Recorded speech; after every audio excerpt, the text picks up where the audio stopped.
Your bus driver cut people's Mr. hair? Ray, yeah. He cut he had a barbershop. I don't know if he had a barbershop, but he had I one of thought those, you meant as y'all were walking off the bus, he would pull over probably 6 times a year. He'd have those clippers going. He'd get everybody in there cut up. You are lying. 40 minutes, he'd cut everybody on that thing. That is hilarious. He'd walk right off that Everybody thing. be looking slick walking off there. Pretty slick enough. With their ears lowered. And the best thing is, if everybody looks the same, nobody looks better or worse. You ever had like a real bad haircut? I mean, like a real bad haircut. I mean, yeah, I've had almost all of them. I think if you just look through pictures of me online, you'll see them. You're right. I've had one. Yeah, I went to that Roberts Beauty College or something that was in our town, and they were running a special. It was like 75 cents to get your haircut. And I was like, well, at that price, I gotta go over there. 100%. You got to see what it's about. It must just be a great deal. And so I got in there, dude, and they were letting people that were just like, I don't even know if they were haircuts. Some of them were just like recovering mechanics and stuff. They were letting anybody, anybody who could keep their hands stable enough in that bitch, they put a pair of scissors in them. And yeah, they did stuff to me, man. I still will never be the same. I walked out of there and I had to walk home. It was about 2.5 miles. And the whole time I was so depressed, and I kept trying to get a good reflection in my head and different things I was walking by.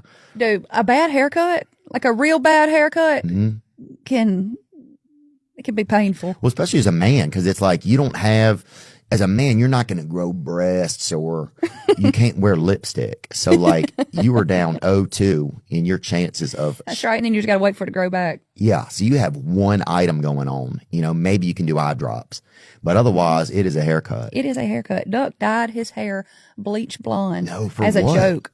Just like as a joke. What kind of joke was it? Well, I don't know, but I'm going to tell you right now, I didn't think it was funny.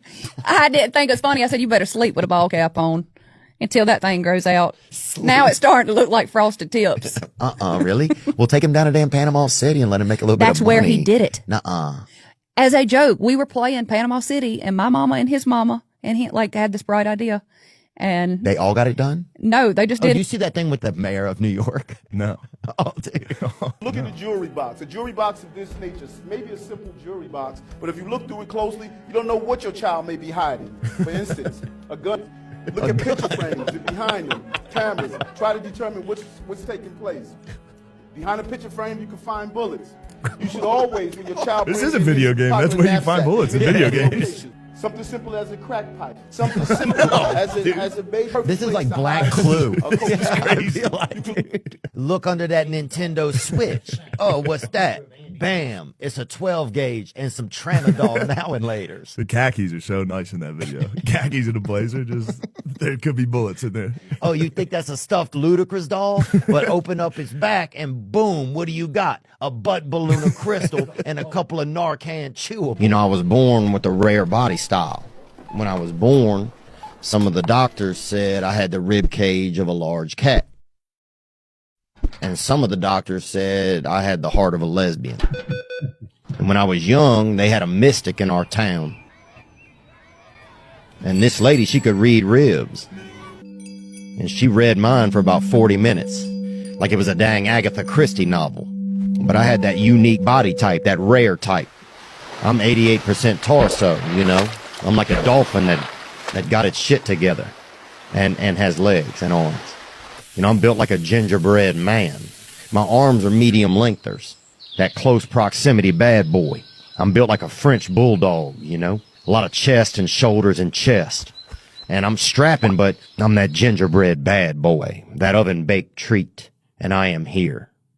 And you saw in the Super Bowl commercial where he chose Pepsi Zero Sugar, and now we've got him in studio here. This or that. I ask you questions, and you just use these paddles. I got to ask you out the gate, big dog. This female polar bears or that thick raccoons? Female polar bears, huh? Okay. But if you get one of those snow racks going, and shorty thick. Dude, this is just for me. Have you ever had penguin? How is it? I knew it. They won't let us have it. Dude, what's your stripper name, you think? What do you mean? You live at the North Pole. It's the biggest pole in the world. You never even thought about your stripper name? Coming to the main glacier. I like it. Zero sugar. That's what I'm talking about. Get that sugar out of here, boy. Many humans, they have jobs where they're supposed to work 8 hours a day, but the amount of work that they actually have, they could get done in 2 hours. So they have to pretend to work for the other 6 hours. The model of things is that when we go to work, we're selling our time.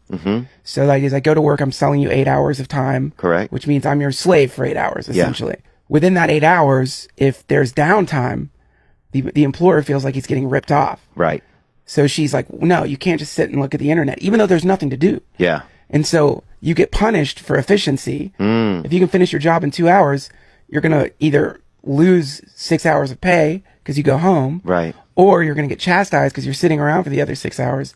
So you have to start faking work. This is like one of the most psychologically brutal